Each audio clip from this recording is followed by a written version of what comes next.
Mesdames et messieurs, nous allons écouter un peu aujourd'hui l'actualité ivoirienne. Qu'est-ce qui se passe actuellement en Côte d'Ivoire? Restons branchés. S'il vous plaît, appelez-moi cet imbécile de Beugue Mambril. Il y a 2 mois à le dire. Ici, moi je ne parle pas au nom d'un parti politique. Ici, moi je ne parle pas au nom d'un homme politique. Ici, moi je parle au nom de la population ivoirienne. Je parle au nom de la jeunesse ivoirienne. Je parle au nom de cette même population qui est en détresse actuellement. Je parle de cette même population qui a perdu leur maison. Il n'y a personne pour soutenir cette population. Donc, lorsque moi je fais mes vidéos, que tu n'es pas avec moi, ça veut dire que tu es contre moi.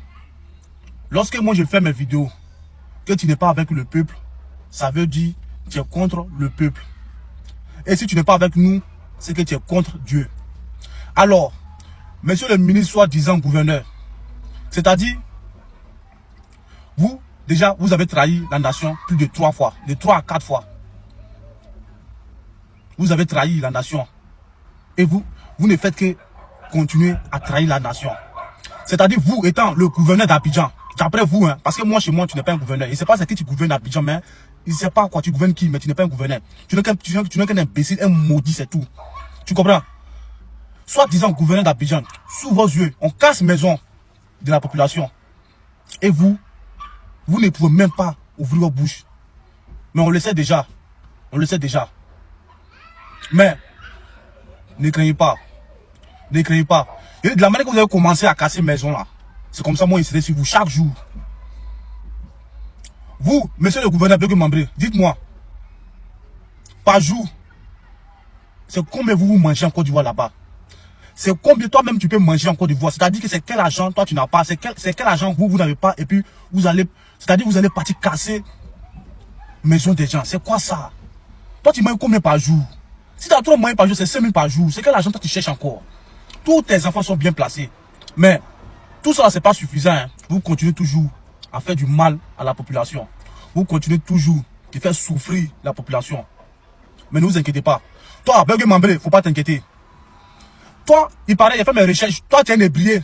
C'est-à-dire, devant toi, on casse ton village. Putain, on casse ton village sous tes yeux. Et tu n'es même pas capable de faire quelque chose. Et puis encore, tu es le gouverneur d'Abidjan. Mais toi, ce qui t'attend sur cette terre-là, c'est Dieu seul qui le sait. Beugue Mambril, ce qui t'attend là, c'est Dieu. Moi, il est mal, hein. Il est mal. Il est mal même. C'est maintenant qu'il est rentré dans la politique. Et puis, vous montrer comment ça se passe. Tout le monde va passer. Tout le monde va prendre balle perdue. C'est maintenant que le combat vient de commencer. En tout cas, moi, je serai sur votre chemin. Mais toi, Beugue Mambril, j'espère que toi, tu vas toujours rester au pouvoir. Sinon, le jour, tu vas jamais regretter. Maudit là, faux ministre là, sale là, vilain là. Ils vont utiliser leurs machines bizarres là, ça va dévier le courant de l'eau, ça va créer une inondation dans ta plantation. Tu n'as pas été te plaindre, ils vont te dire si tu es trop fâché là, va te plaindre où tu veux. Nous, on a comme on appelle, on a permis d'exploitation. Et cette frustration, on est dedans. Cacao, mais on ne paye pas. Ils vont venir maltraiter le sol, l'eau, le changement climatique, tout ça là. Ça va venir te créer des dommages. Ton cacao, même on ne paye pas. Tout ça là, c'est dans ton cœur. Ça va mourir comment? Vous voyez un peu? Donc, c'est là, il m'a arrêté un peu. Voilà, s'il y a des gens qui ont des émotions, ici, là, ici, prenez. Merci. Merci beaucoup. Mais en tout cas, moi, tout ce que j'entends là, je suis en colère. Je suis très en colère. Et gars, si on peut t'écouter, s'il te plaît. Je sais... Non, je crois qu'il y a Ibrahim avant toi. Ibrahim, est-ce que tu es disponible? Allez-y, tu vois, Edouard, Oui. Tu vois un live très important comme ça, où des révélations sont sorties. Tes parents sont assis et te fait bérer. Bon, un peuple que nous on dit on veut sortir du gouffre là, il y a le comportement. Et toi, moi. Un peuple qui est aveuglé, qui est envoûté, on dit on veut les aider à sortir. Est-ce que vous savez où je vous parle là? Abidjan est sous les eaux. C'est que les gens sont dormis dans l'eau. Où je te parle là, Edouard? Il y a eu éboulement à truc là-bas. Le quartier là. Le quartier où ils sont partis casser les maisons là. Vers Atekoubé là, comment on appelle le coin là. Il y a des éboulements là, tous les jours là. Les gens sont en bas dans les éboulements là-bas. C'est Moussé À Boribana ou bien Mosiko. Boribana. Les gens sont en bas, les gens sont mourir en bas là-bas. C'est dans un pays comme ça l'on est. Quand on parle, on dit non, quand vous êtes assis sur les réseaux, c'est des dagbashi que vous faites. Mais il y a tout ce qui se passe dans le pays. Ça n'a rien à voir même. Et puis ça, c'est un côté. Hein. Ça n'a rien à voir les autres côtés. C'est-à-dire que le blanchiment d'argent qui se passe en Côte d'Ivoire, ça n'a rien à voir avec, avec les mercenaires que les gars recrutent. Ça n'a rien à voir avec tout cet argent-là qui sont en train de, tout l'ordre de Côte d'Ivoire qui sont en train de voler. OK? Pour voir à l'extérieur. Ça n'a rien. C'est que. Mais je vous dis que c'est une organisation, mais vous ne pouvez pas imaginer. C'est une organisation qui est en place pour détruire la Côte d'Ivoire. Je le dis à vous. Mais regardez ce que Ouattara même a dit en pleine campagne électorale. Qu'il faut, il faut, comment dirais-je, comment il a dit ça la même étoile? Où il nous a insulté là. Que nous sommes des, qu'il a traité des chiens là. Ah non, il faut surveiller vos quartiers parce que merci beaucoup. Les chiens risquent de passer. Ceux qui ont dit que nous allons jouer nos quartiers là, c'est qui? C'est le Tomo, non? C'est le Maroc deux pieds gauche. Je vous le dis ici. C'est eux qu'on aime. On leur donne le poupou nampou pour nous menacer nous-mêmes dans notre propre pays. Les mecs qui sont pas ivoiriens, c'est eux qui nous menacent. Je l'ai déjà dit, j'ai dit, continuez seulement, le jour ça a pété là. Ah, en tout cas, on a évité, Guillaume Soro a fait éviter le Rwanda bis en Côte d'Ivoire, mais pour cette fois-ci là, ça a senti mauvais même. Et ils savent ça. Je vous le dis, ils savent. Ils savent ce qui arrive, ils savent. C'est moi qui vous dis. Ils savent. Ils savent ce qui arrive. Le peuple ne va pas se laisser faire. Le peuple ne va pas se laisser faire. Ils peuvent faire tout ce qu'ils veulent, mais le combat sera très rude. Ah oui, ça je vous le garantis, 100%. Ça sera très rude. On va se faire ça dur. Et ça sera sans pitié. Sans pitié. C'est pour toi, Mima, vous dites que vous cherchez, comment on fait ça? Le coupable, non? Ça sera petit. On va dépasser ça. Mais vous allez chercher le coupable. C'est le peuple de Côte d'Ivoire, vous allez croiser pour trouver le coupable. Moi, je vous le dis, c'est pas débat, hein. C'est le peuple de Côte d'Ivoire, vous allez croiser. Et puis, vous allez nous dire qui sera le coupable de tous ces morts-là. Vous allez nous croiser, vous allez nous dire ça. Alors, libérer là, vous allez nous dire le nombre de milliers de personnes qui ont déjà là-bas, là. Qui a posé question à qui ici? Au Libéria, allez-y. C'est dans nos yeux là qui voient et puis on veut s'arrêter, ils vont nous poser des questions. Les batailles identitaires là. C'est dans nos yeux qu'on veut s'arrêter. Mais il dit que ça s'est passé. Aïe, oh, il doit pas courir dans le sac. Un bon matin là, le peuple de Côte d'Ivoire va se révolter. Ne se pas penser. Quand je vais sans te couper. Et c'est dans tout ça là qu'il y a des gens. Quand tu dénonces ce genre de choses qu'on fait à tes propres frères, il y en a qui vont venir sur panel pour dire que vous êtes trop. C'est quel mot ils aiment employer là? Vous êtes. Genre, nous, on est des opposants radicaux, voilà. C'est pas grave. Vous êtes des haineux, vous êtes des radicaux. C'est pas grave. C'est que les gens font subir aux Ivoiriens. Est-ce que ça c'est pas de la haine? C'est toi qui as envoyé la guerre, non? C'est la haine qu'ils avaient hier qui a envoyé la guerre, non? Mais la guerre là, nous, on va prendre ça aussi, envoyer guerre aussi. Ça va pas? Aïe, ça fait rien. Ça fait rien. La haine là, de laquelle eux, ils ne veulent pas résoudre le problème des Ivoiriens. Ils veulent qu'on démette de la haine là. On va démettre de la haine là aussi. Aïe. T'entends les fois, c'est une fois qui est monté là, tu l'as entendu parler, non, étoile? Quand je vous dis ici, quand je dis aux gens ici que ils cotonrient, les gars de cotonrier là, on dit, ils cotonrient, c'est des vauriers. C'est moi qui vous dis ça, c'est des vauriers, ils cotonrient. Ils continuent la marfa, mais ça les laisser. C'est moi qui vous dis ça. Marfa là, ça les laisser. S'ils veulent, ils n'ont qu'à les distribuer milliards. Allez, si vous voulez là, allez distribuer milliards là-bas. Marfa là, ça va vous laisser les gars. C'est pas débat, hein. C'est même pas un débat. Moi, je sais de quoi vous êtes. Mais maintenant là, vous allez sentir ça même dans vos corps. C'est pas débat. Dites ce que vous voulez. Oui, c'est Dagbashi. Oui, c'est quoi. Oui. Dites tout ce que vous voulez. C'est la fin du film là qui a fait pitié. Ou vous serez de nous chercher pour dire, ah vraiment, demander pardon aux gens, on est bloqué, on est dans le plafond, on ne peut pas sortir, faire 3 jours. Champion, il faut te débrouiller. Voilà, tu vas te débrouiller. Tu étais sur la société, tu peux pas donner nous, non? Ils sont dans le plafond comment, vieux? Ils sont dans le plafond comment? Ils vont savoir. Aïe! Quand ça a déclenché là, tu penses, mais attends, quand la crise de 2010-2011 a déclenché là, il y a des gens qui sont cachés dans le plafond, non? Ou bien c'est faux ce qu'il dit là? Champion, c'est faux? Je confirme. Moi, mais 2002, 2010, tout ça là, il a suivi. Ah d'accord. Ils étaient dans le plafond? D'autres sont barricadés, ils ont fermé leur porte de chambre là même. C'était devenu comme porte blindée. Pour ne pas qu'on puisse venir leur dire bonjour. Hey! Mon cher, il voyait que ça déclenche là, il n'y a plus derrière lui, ils s'en foutent. Hein. Ils s'en foutent. Ce qui va arriver là va arriver. Moi je vous le dis ici en vérité. Ils n'ont qu'à continuer de faire ce qu'ils souhaitent de faire. C'est bien.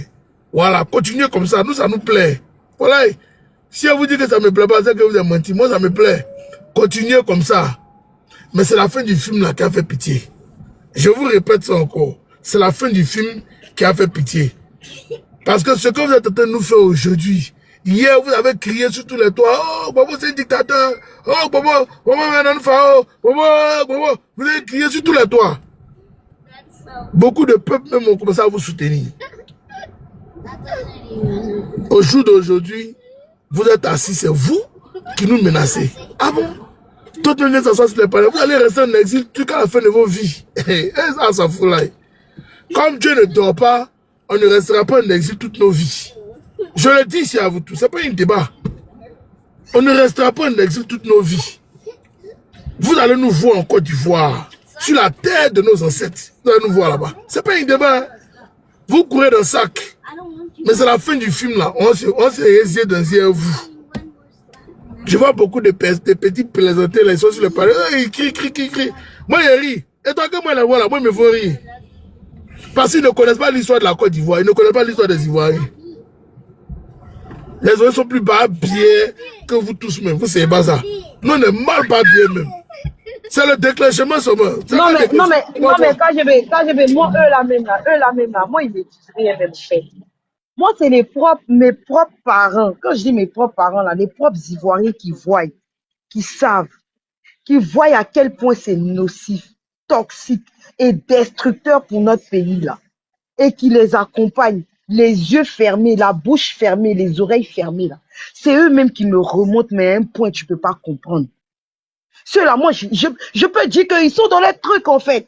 Mais nos frères qui les accompagnent là, je me demande quoi, comment on peut vendre sa propre mère? Comment on peut vendre sa propre mère? Non, mais concrètement, comment on peut vendre sa propre mère? Sa propre maman là? Comment on fait pour vendre ça? J'aimerais, en fait, quand je fais ceux-là, j'ai pas, moi, mais ceux qui vendent eux-mêmes leur propre maman là, c'est eux-mêmes, je suis en colère contre eux-mêmes. Moi, ma colère, ma rage là, c'est vis-à-vis d'eux. Ceux qui sont capables de vendre eux-mêmes leur propre maman. On vous paye combien même? C'est combien on vous donne pour que vous puissiez vendre la Côte d'Ivoire là? C'est combien? Et puis lequel parmi vous là va mourir pour partir avec tout ce qu'il va investir ou bien tous les biens qu'il va posséder là? Lequel va partir avec lui dans sa tombe?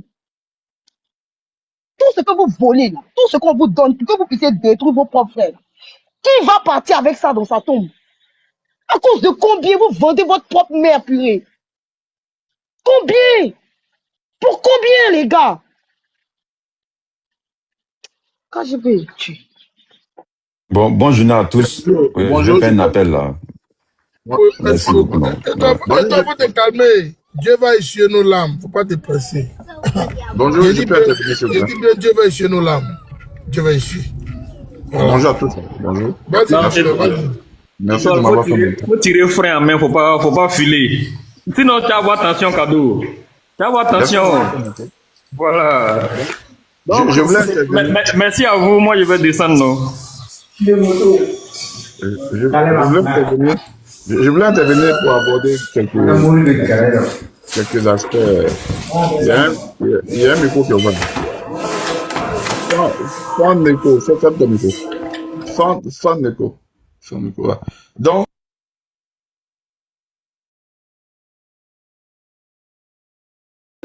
Je sais pas à qui de parler là. C'est pas silencieux, les gars. Vous voulez parler de là, venez pour la paix des hommes. Monsieur Eka, ouvrez votre micro, s'il vous plaît. Mais Chris, je demande ta motion, tu es en bas. Oui. Faut monter Chris. Il a peut-être il a fait la demande encore.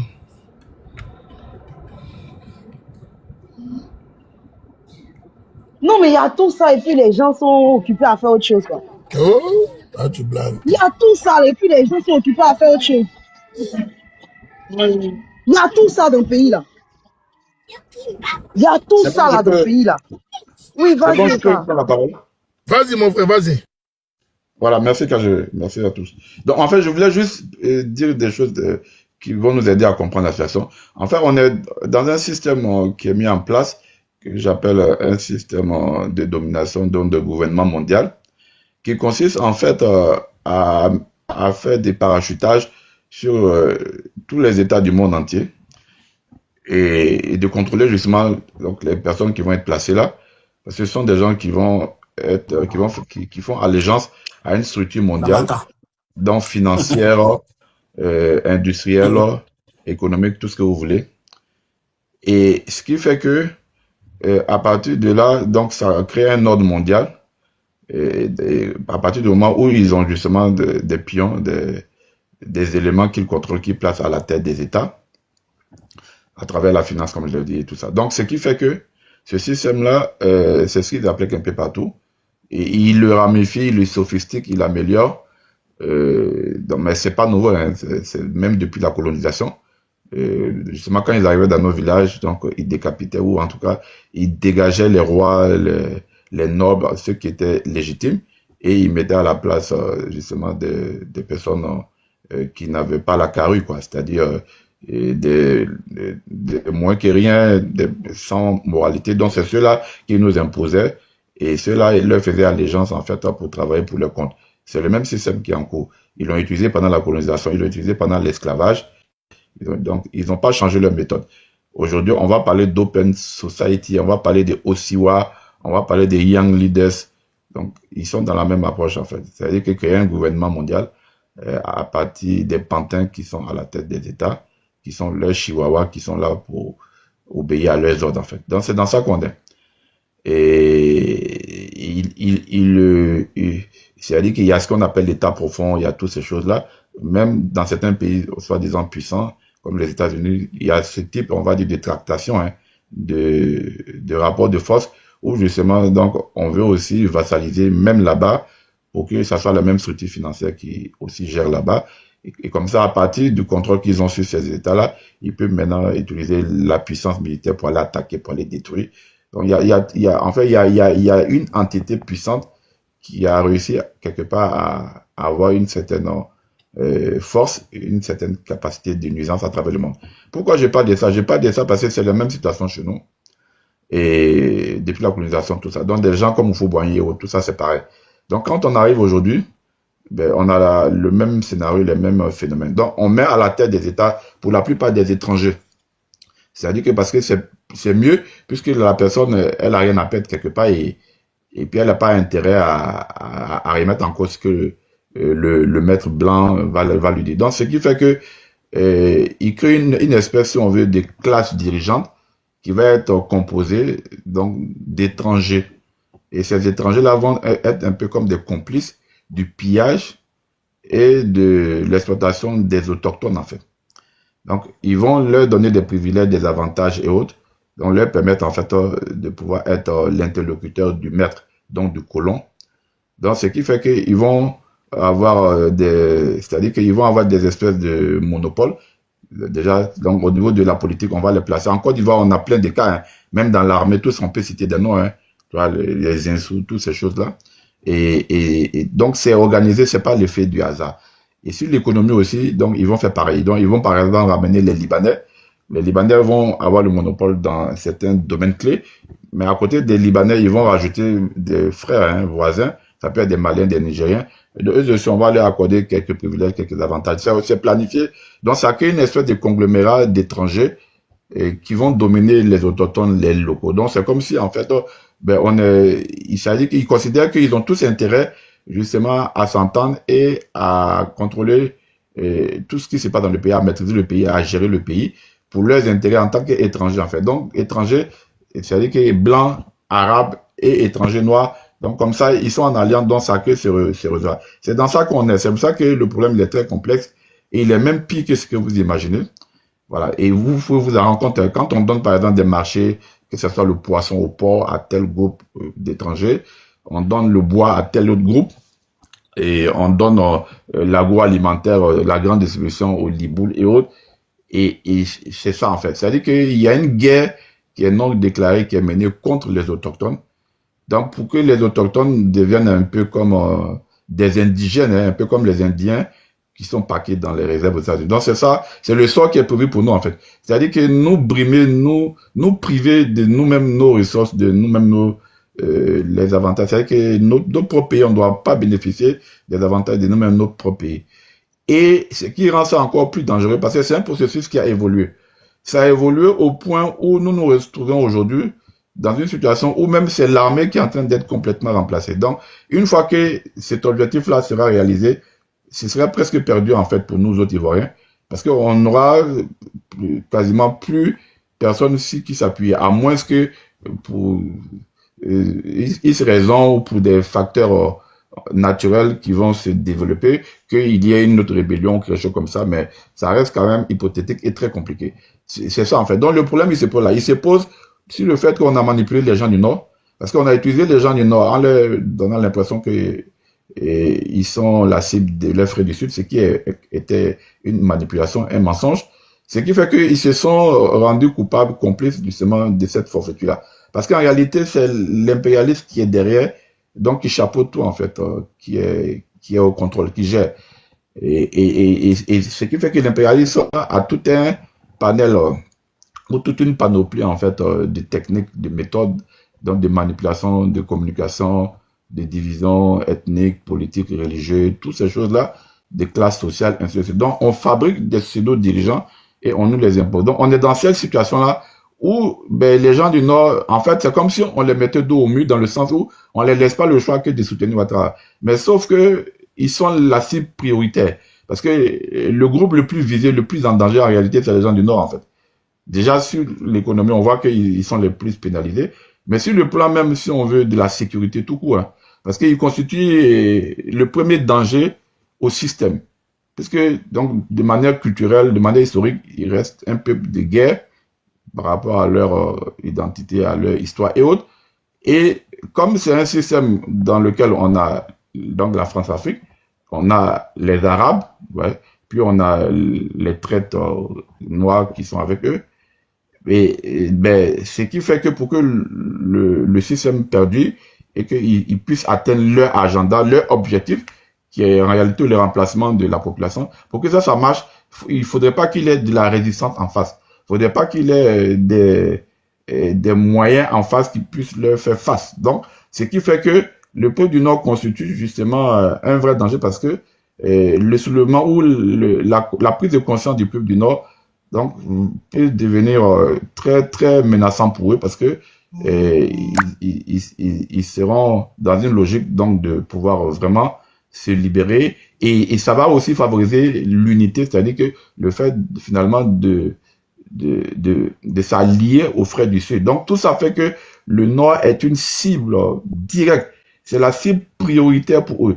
C'est-à-dire que le peuple le plus en danger en Côte d'Ivoire, en réalité, c'est le peuple du Nord en fait, contrairement à ce qu'on peut croire. Voilà pourquoi, quand vous étiez en train d'expliquer qu'il y a beaucoup de patrouilles dans le Nord, et il y a beaucoup d'agents de surveillance, tout ça, et en l'occurrence, par exemple, quand on parlait des Peuls avec les bœufs, tout ça, ça fait partie de l'organisation. C'est-à-dire que donc le fait donc de recruter des étrangers, de s'allier, c'est-à-dire que de leur donner l'espoir qu'ils vont remplacer la population locale et de leur faire bénéficier des privilèges, de l'avantage de paix. Ce qui fait que les gens acceptent, c'est-à-dire qu'ils ils rentrent dans le système aussi, parce que finalement ça arrange tout le monde, parce que tout le monde gagne sauf les autochtones. Donc ça constitue un vrai danger. Voilà. Maintenant, il y a des bases qui s'installent de plus en plus. On construit des maisons, soi-disant, pour accueillir des réfugiés. On sait bien que c'est complètement faux, parce qu'on ne peut pas dégager des Ivoiriens à Abidjan et on construit des logements, soi-disant, pour eux. On sait que ce sont des groupuscules qui vont être activés le mois venu. Donc, le Nord est vraiment dans une situation très compliquée. Parce que pour eux, pour que leur plan marche, il faut que le Nord soit mis à terre. Tant que le Nord peut être une menace, donc ils n'auront pas encore reçu leur coup. Parce que le déferlement donc, du peuple du Nord vers le Sud, pour s'allier aux frères du Sud, pour libérer la Côte d'Ivoire, c'est leur plus grand cauchemar. Donc voilà pourquoi il faut affaiblir le Nord. Donc tout de suite, quand il y a une tête qui sort du Nord, il faut tout de suite couper. Il ne faut pas laisser se propager pour qu'eux, ils continuent, si on veut, d'avoir la maîtrise, si on veut, de la conscience, essayer de continuer à s'allier le soutien des gens du Nord. Donc, les gens du Nord éveillés, comme KGB et autres, donc, qui ont une voix qui porte. Donc, ceux-là, il faut les faire. Il faut empêcher que il y ait écho de leur communication, de leur discours au sein du peuple du Nord. Pour que, donc, ils puissent continuer à espérer manipuler le peuple du Nord. Mais sauf que ça marche de moins en moins. Mais donc là, ils sont en train de voir comment ils vont faire. Parce que l'objectif, comme je l'ai dit, il faut vraiment mettre le Nord à terre. C'est-à-dire qu'il faut mettre le Nord dans une situation où elle ne sera pas en capacité justement de réagir. C'est-à-dire que de rentrer en action. C'est-à-dire que de s'allier avec les frères du Sud. Donc ça, c'est vraiment très très important à expliquer aux gens. Et autre chose que je voulais ajouter aussi, c'est que donc il faut pas aussi se mentir. Parce que quand tout à l'heure le frère disait que c'est les Européens qui évitent que les forêts soient détruites en tout ça, non. Qui sont ceux qui sont les commanditaires de tout ce qu'on vit là? C'est bien les Occidentaux. Est-ce qu'il y a pire communauté au monde à protéger la nature, à protéger la forêt que les Occidentaux? Qui sont ceux qui détruisent la planète? Qui sont ceux qui créent les problèmes, les drames? Allez voir même en Europe, vous allez voir, leurs propres forêts, leurs propres pays sont pollués à un niveau que vous n'imaginez pas. Donc maintenant, comment vous pouvez espérer que des gens qui sont même pas capables de préserver leur propre environnement, leur propre nature, c'est eux qui vont venir préserver? Non, c'est juste, on va dire, la manipulation. En fait, ils essaient de se donner le bon rôle, alors que c'est eux qui pilotent. C'est-à-dire que c'est eux qui sont au contrôle. Donc, ils font jouer le mauvais rôle aux nègres. Mon frère. Comme ça, eux, on les voit pas. Aka, Oui. moi je pense que au fait, quand ils protègent certaines forêts, c'est parce que c'est eux qui ont la primeur de l'exploitation. Et comme les autres sont clandestins, c'est pour ça qu'ils leur font la chasse, c'est tout. Sinon, c'est pas pour préserver la faune et la flore ou bien l'écosystème. Ils n'en ont rien à carrer. Ce qui les intéresse, je crois que c'est leur trésor, hein. C'est notre sous-sol. Merci. Merci, ma soeur. Merci pour la motion qui est bienvenue. Donc, je prends ça à mon compte et c'est exact et ça fait partie d'une des raisons. Maintenant, et là, la priorité pour nous, c'est la conscientisation populaire. Et nous sommes vraiment à un carrefour décisif de notre avenir. Hein. On n'est pas en train de s'amuser là. Les gens pensent que c'est un jeu.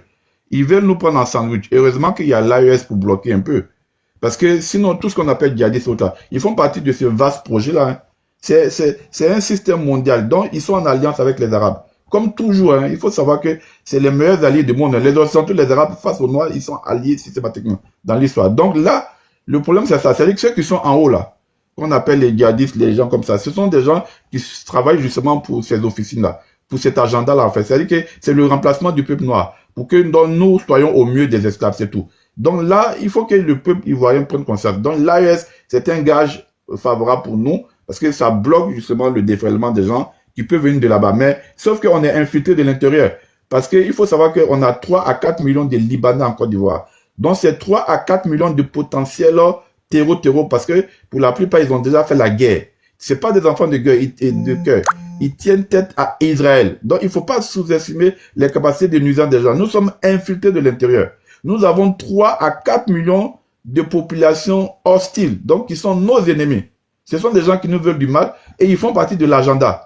Voilà pourquoi donc il faut dégager Abidjan sans Pedro pour déjà avoir le contrôle. C'est-à-dire que pour que ça soit aux mains des Libouls, pour que ça soit des Libanais qui soient installés. Tout le littoral là, le projet c'est que ça soit occupé par des Libanais. Les Noirs qui vont peut-être rester vont juste des manœuvres, des extras pour travailler pour eux. Ce qui fait qu'il faut intégrer ça dans la donne, dans l'analyse. C'est très important. Donc il y a le Hezbollah qui est sur place. Il y a donc les armées étrangères occidentales.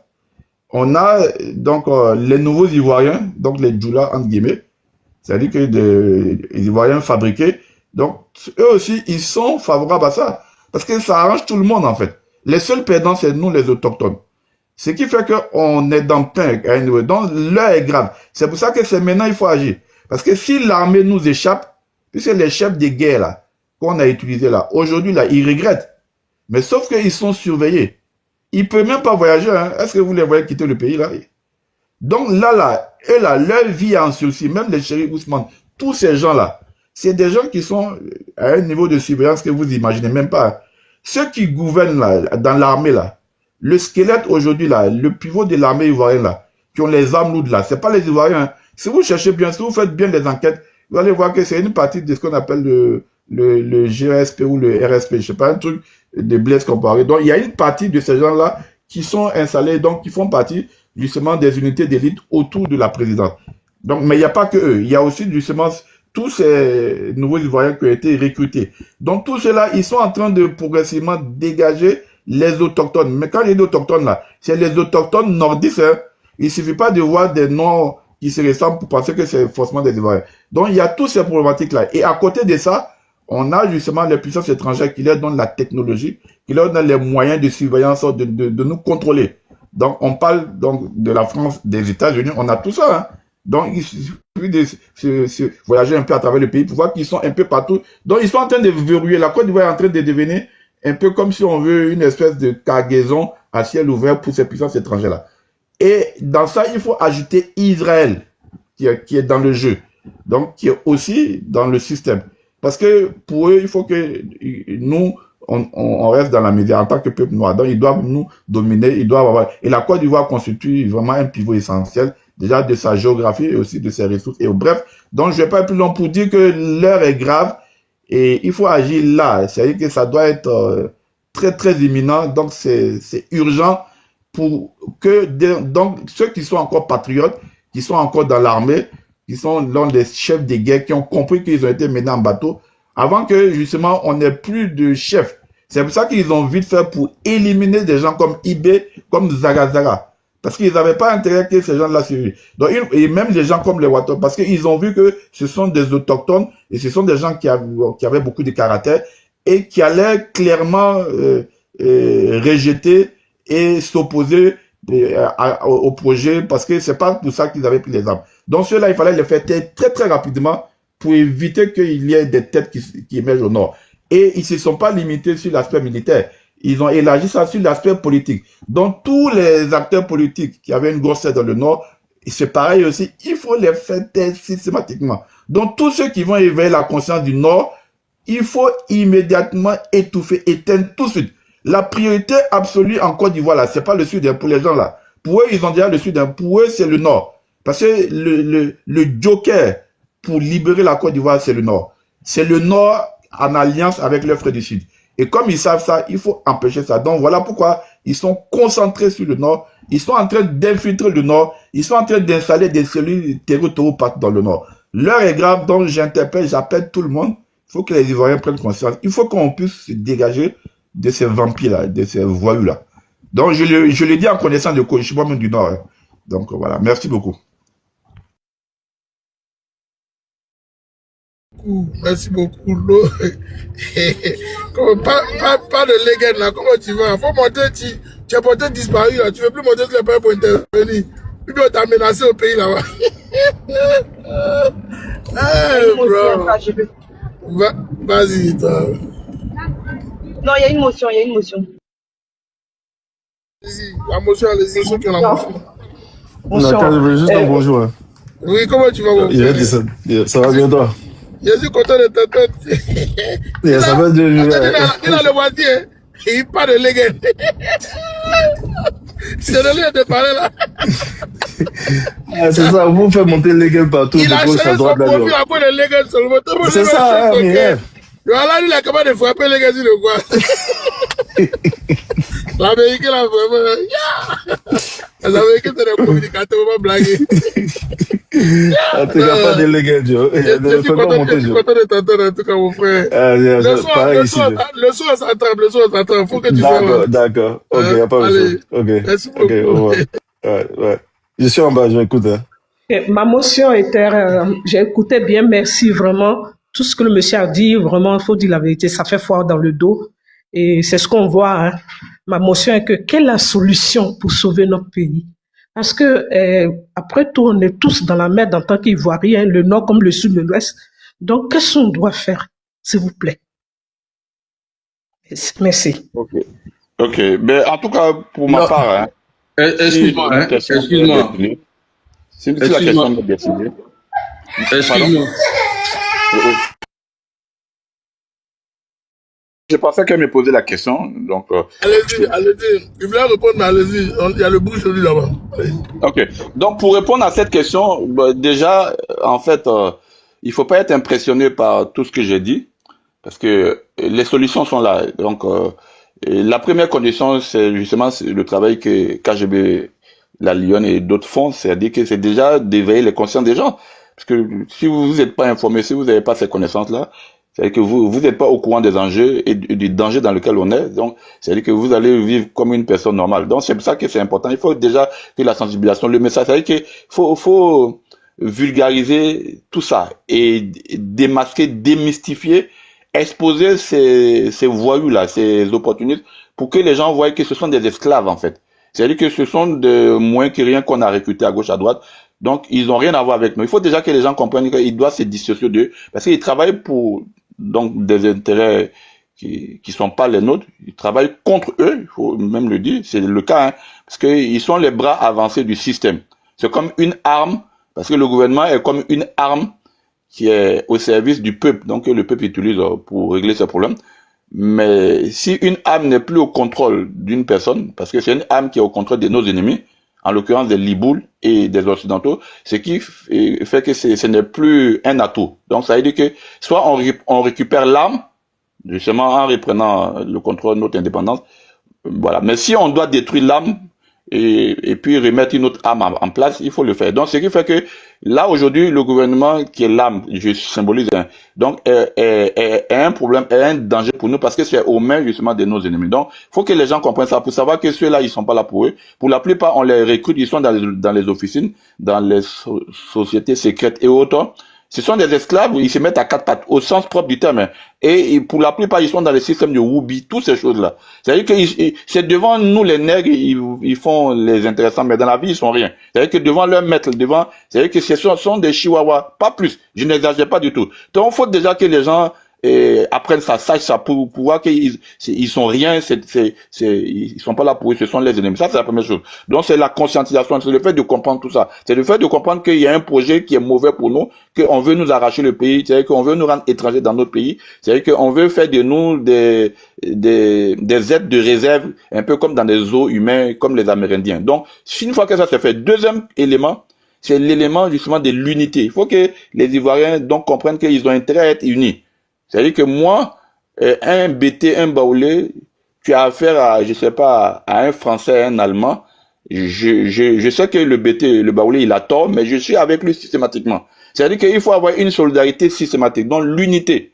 C'est-à-dire qu'on doit se mettre ensemble. C'est-à-dire qu'on doit être un bloc, un pays, une nation, un peuple. Donc c'est le deuxième élément, c'est l'unité. Donc une fois que l'unité est faite, il faut maintenant qu'il y ait la révolution populaire. C'est ça, comme ça a été fait dans d'autres pays, c'est tout. Personne ne peut bloquer un peuple debout.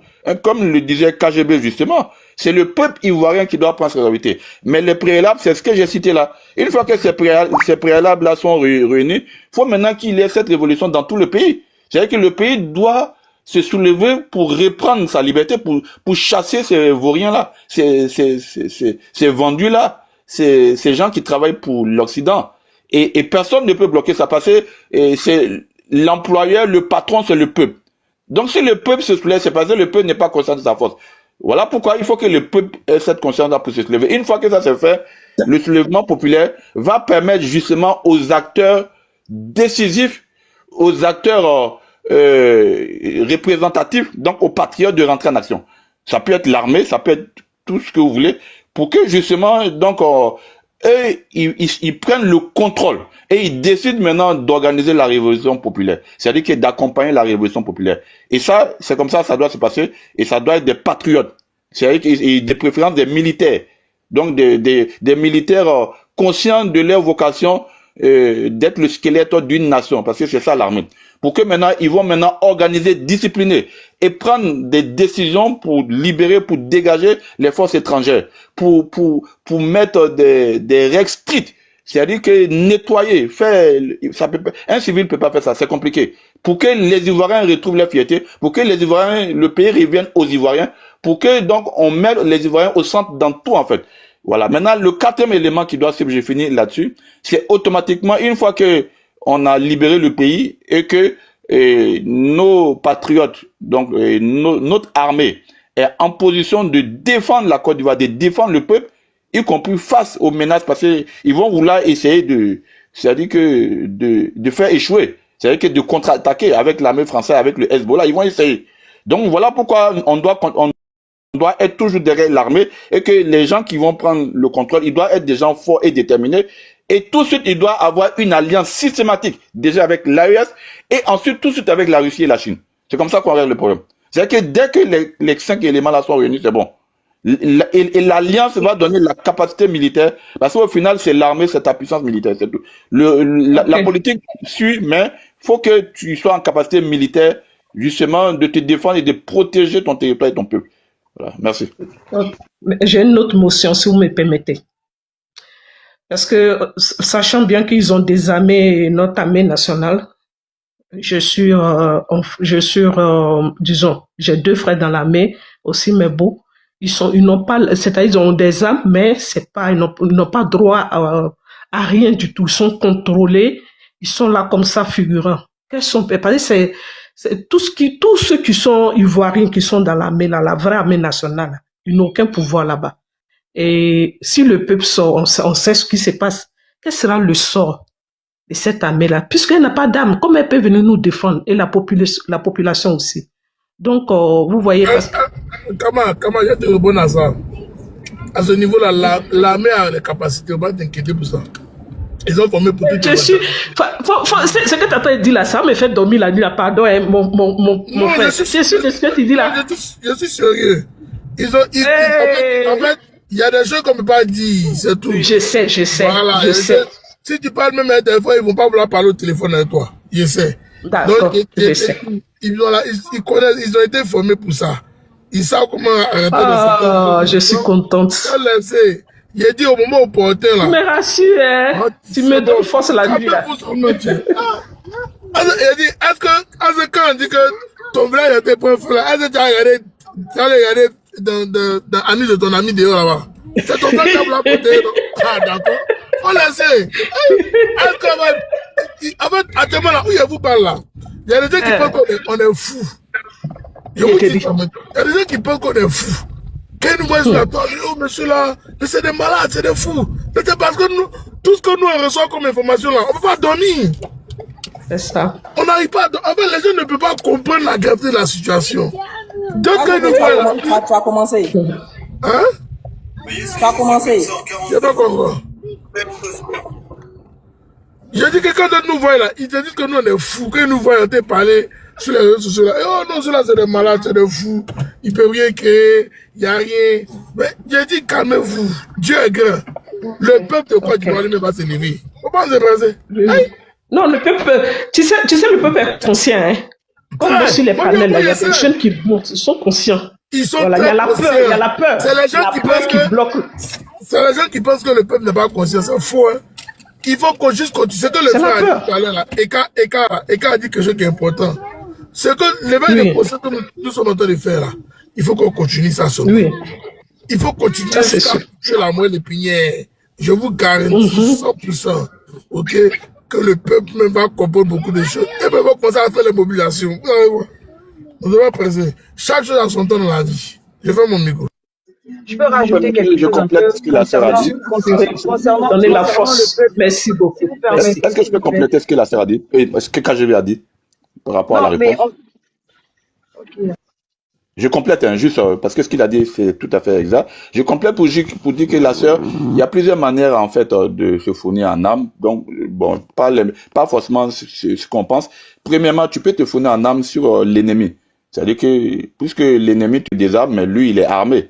Donc, c'est-à-dire qu'à partir de ce que l'ennemi a, tu peux... C'est sur panel-là, on parle des âmes. À vous aussi, Attends, j'arrive. Maintenant, deuxième élément, oui, mais on parle de géopolitique. Dans géopolitique, on parle de l'Iran, on parle de la Russie, on parle d'armes. Il n'y a rien d'extraordinaire. Tout le monde parle d'armes sur les... Non, s'il vous plaît, nous, on a déjà attaqué des rebelles. Faudrait pas que, voilà. C'est pas comme une réunion de vouloir... Voilà. Ouais, actuellement, on s'en fout des rebelles, on s'en fout de qui. On a besoin de tout le monde. Non, madame. Rebelle, même le diable, tu veux nous sauver, on est madame, dedans. Un instant, les stratégies sur le panel là, ça n'apporte rien. Non, je dis en termes de, on va dire, stratégie militaire, parce que ça c'est global, c'est mondial. Et on sait bien que en termes de conflit militaire, et donc une armée ou en tout cas une partie belligérante peut se fournir sur l'ennemi. Ça c'est quelque chose qui est très évident et qui a toujours existé. Hein, donc on n'est pas en train d'inventer. Donc ça, c'est pendant la guerre mondiale, ça a été le cas. Ça a été le cas sur beaucoup d'autres endroits. Donc ça c'est la première chose. La deuxième chose, c'est que on a quand même, parce que il faut toujours avoir une base arrière. C'est-à-dire que dans tout conflit militaire, il y a toujours en fait des alliances. Donc comme tout à l'heure je parlais de l'AS, donc déjà automatiquement ça constitue une base arrière, ce qui fait que ça peut constituer justement une source de ravitaillement. Donc je m'arrête là, merci. Bon, moi je vais rajouter quelque chose en ce qui concerne le peuple. Parce qu'on a parlé d'unicité, on a parlé du fait que le peuple se mette ensemble, que le peuple soit égaux. Et moi j'aimerais rajouter qu'il faut que le peuple, sincèrement et très sincèrement. Étoile, excuse-moi, parce que Zia a raison. On ne peut pas en même temps parler de révolution populaire du peuple et puis en même temps associer cela à des armes. C'est compliqué. C'est pour ça que je disais à KGB tout à l'heure, tu as commencé. Voilà, ces genres de débats-là, il faut qu'on sorte dedans. Voilà. C'est vrai que ça fait partie de la En plus, ils vont enregistrer pour aller dire, vous avez vu, et voilà la confirmation du palais des Non, mais c'était bon, bref, c'était une question que ma fille de cas m'a posée. En fait, pour parler du peuple, à un moment donné, là, il faut que le peuple fasse sa propre résistance et sa propre révolution. C'est très important. Parce que ça va nous permettre, ça va nous permettre de pouvoir avoir nous-mêmes notre propre liberté. À un moment donné, là, il faut qu'on arrête de léguer nos combats sous prétexte à des leaders politiques ou à des personnes politiques. Concrètement, parce que ce dans quoi nous sommes là, c'est nous tous là qui pourrons créer, je vais dire, la magie pour sortir de là. Tout à l'heure, le monsieur Eka a pris l'exemple sur la Révolution française. Mais la Révolution française, là, c'est le peuple qui a pris ses propres décisions, qui a tracé son propre sillon. Et puis, on a vu des fortes têtes qui sont sorties du lot. Et c'est ce qui permet aujourd'hui que peu importe les réformes ou peu importe les lois qui seront votées là, quand le peuple n'est pas d'accord, le peuple sort. Et c'est la volonté du peuple là qui est mise en avant. Parce que les gens sont conscients que si aujourd'hui il y a une liberté, une égalité, une fraternité là, c'est parce qu'il y a eu un peuple qui s'est battu. On ne dit pas que c'est parce qu'il y a eu des leaders qui se sont battus.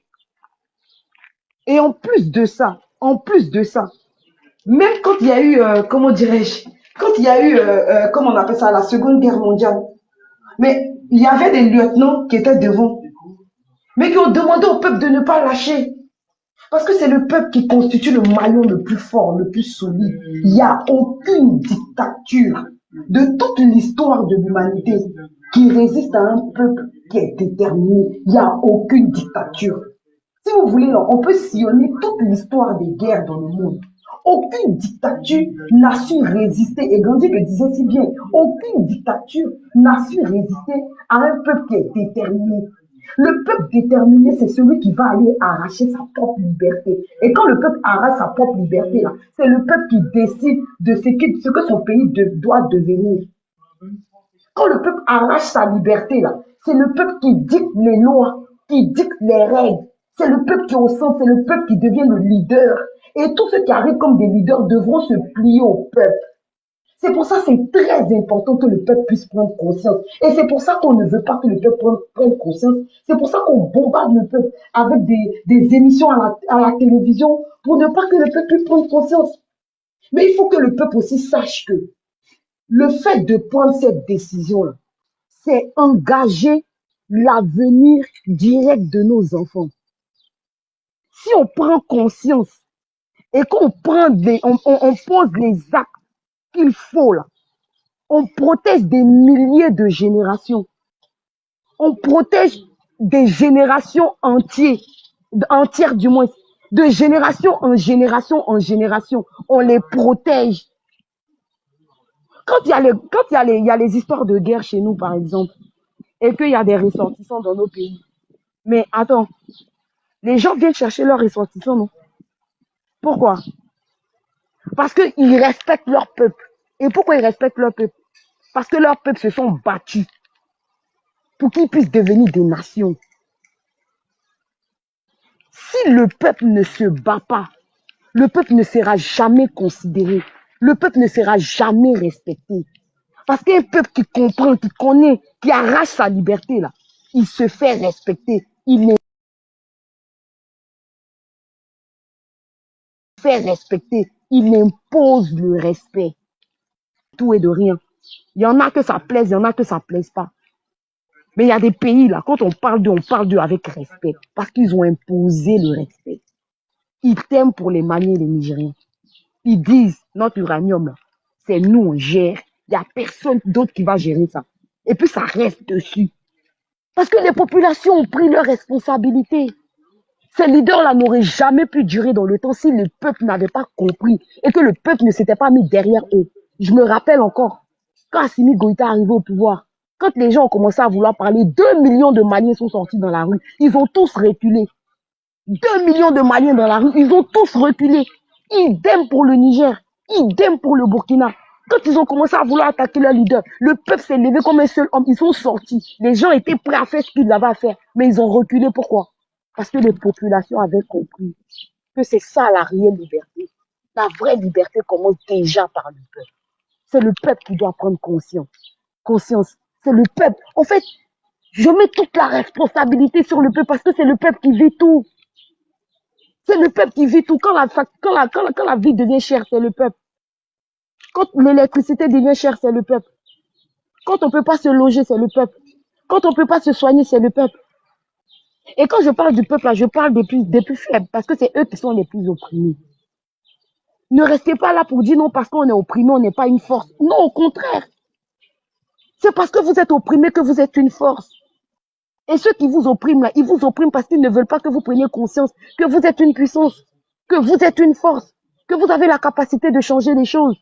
Ce n'est pas parce que vous êtes pauvre que votre vie ou bien vos pensées ne comptent pas. Concrètement, c'est parce que vous comptez qu'ils vous méprisent.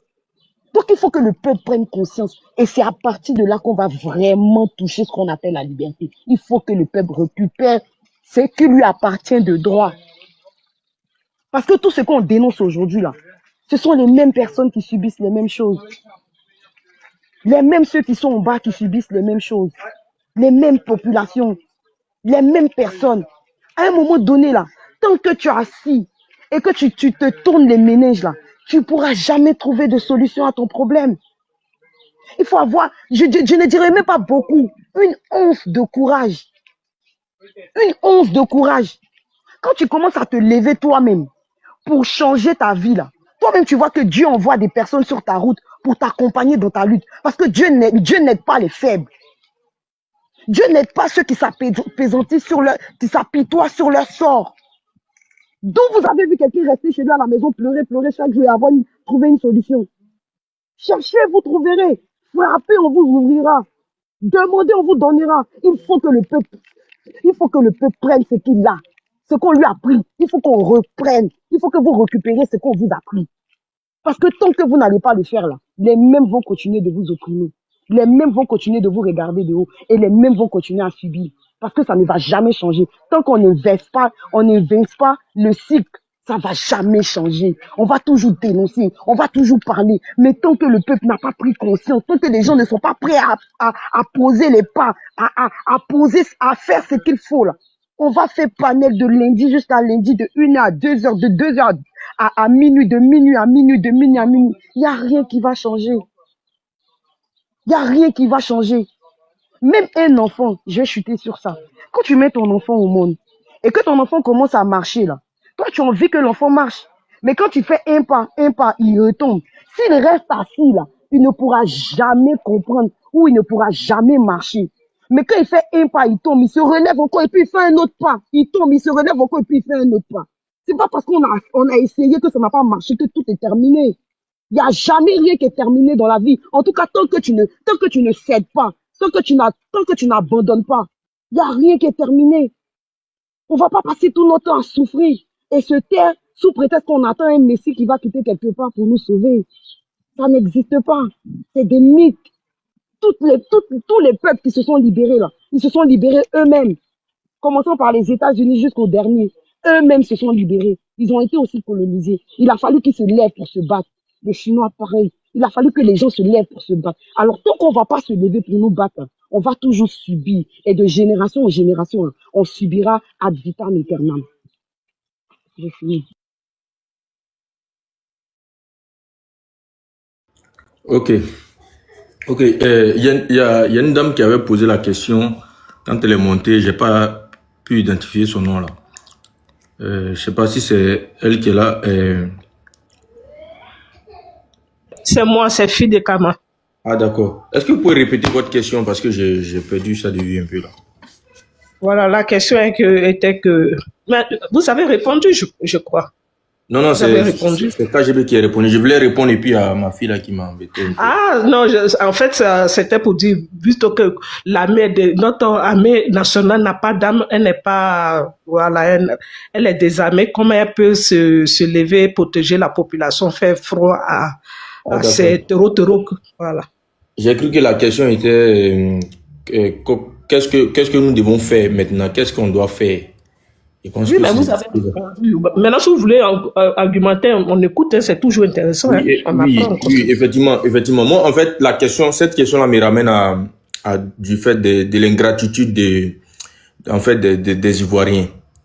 Vous voyez, si Alassane Dramane Ouattara est encore au pouvoir, c'est parce que, en fait, il y a des gens qui ont peur, en fait, de prendre les responsabilités du fait de l'ingratitude des Ivoiriens. Parce que les Ivoiriens aujourd'hui, c'est quoi? C'est le fait d'à un moment donné, quand on dit on va prendre notre responsabilité et qu'on veut changer les choses, même quand on arrive à changer les choses, ils vont finir par venir vous attribuer des noms. Si vous n'êtes pas rebelle, vous êtes des criminels. Et ça là, ça fait peur à n'importe qui. Personne ne veut encourager son frère, sa sœur à s'aventurer dans ces genres de projets qui consistent à véritablement libérer. Parce que on connaît la nature de ce pouvoir. Hein. La nature de ce pouvoir, c'est quoi? C'est de jouer sur la peur. C'est de jouer sur la peur, c'est d'effrayer, c'est d'aller aussi loin pour effrayer les gens. Et face à ce genre de dictature-là, nous savons tous qu'il n'y a pas d'autre solution à part de les tenir tête. De les tenir tête par tous les moyens. Mais est-ce que, à l'époque, de la manière il y avait des gens qui avaient cet amour-là du peuple, au point de risquer les vies pour se mettre devant, pour prendre les responsabilités pour se mettre devant. Est-ce que vous pensez que en 2026 là, il y a un Ivoirien qui est aussi prêt pour se mettre devant, hein, pour faire plaisir aux autres Ivoiriens? Je ne pense pas. Pour chercher une quelconque liberté pour les autres Ivoiriens, je ne pense pas. Ça pourrait exister avant. Mais maintenant, là, quand tu regardes la bouche des Ivoiriens, quand tu regardes comment l'Ivoirien est hypocrite et méchant, quand on regarde de la manière dont, je prends même l'exemple, il y a un petit là, donc le cortège de Bakongo passait un moment là, ils ont fait un dégât par rapport à lui.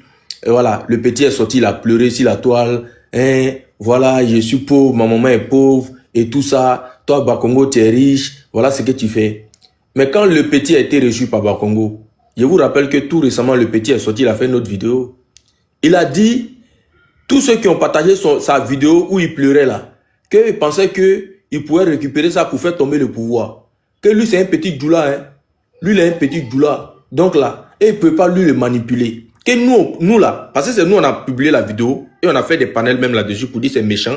On ne peut pas traiter un enfant comme ça. Un enfant qui sort pour aller vendre Lotus, pour venir nourrir sa maman, on ne peut pas le traiter comme ça. Mais le petit est venu nous répondre au final. Donc quand il regarde tout ça, Et quand tu regardes certains comportements, quand tu regardes souvent les panels même, tu n'as pas envie de te battre pour ces gens-là. C'est vrai que nous devons nous battre, c'est pas ce que je dis. Je dis pas qu'on doit arrêter de nous battre. Mais parfois, tu t'assois, tu dis, mais est-ce que ça vaut la peine de te battre pour que ceux-là soient libres demain? Et puis après, ils viendront te traiter de tous les noms. Ceux qui comprennent français, ils vont aller trouver un nom dans le dictionnaire pour venir t'attribuer. Est-ce que ça vaut la peine? Parfois, on se pose cette question-là. Donc, je vous retourne la question, madame. Comment est-ce que vous voyez mon intervention par rapport à votre question? Donc, Ok. Moi, je vais vous faire comprendre. Pour le petit d'abord, vous savez, pour pouvoir maintenir un peu dans l'esclavage et qu'il soit mouton, comme disons, il accepte tout sorte, c'est de le maintenir dans la pauvreté, là, le petit là. Vous voyez? Si comme son problème n'était pas résolu, il allait continuer, il allait avoir cette haine contre celui qui l'a fait, il allait maintenant se lever pour combattre ce pouvoir. Mais comme aujourd'hui on lui donne à manger, il s'est rangé de leur côté. Et c'est ce qui se passe en Afrique. Vous voyez, le peuple africain est maintenu dans